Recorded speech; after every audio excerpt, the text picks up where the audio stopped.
На опозицијата и треба будење и нова енергија. Вака аналитичарите го оценуваат најавениот антивладин протест на ВМРО-ДПМН кој ќе се одржи на 2 јуни.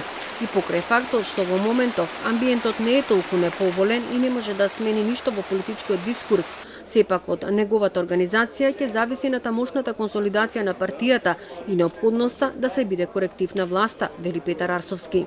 Во политичкиот маркетинг не е толку важно средството колку амбиентот.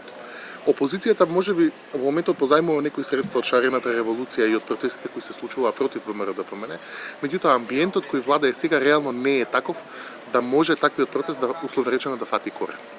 Така што мислам дека во оваа фаза тоа е повеќе механизам за будење на сопствената партија и за некаква консолидација на редовите.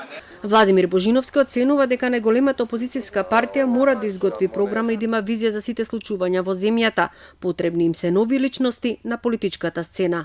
Преку овој митинг они ќе се обидат да создадат енергија. Ќе видиме како ќе биде се развива митингот, но доколку успеат да направат добар квалитетен митинг со многу луѓе, тоа би требало да биде еден почеток кон финализирање на реорганизацијата внатре во партијата и би требало да се започне кон обраќање кон потенцијалните нови гласачи, односно потенцијалното ново гласачко тело кои што ќе се обидат да го приверат. Лидерот на ВМРО-ДПМН Христен Мицковски најави дека на 2 јуни почнува битката против актуелната власт и незините, како што вели, деструктивни политики.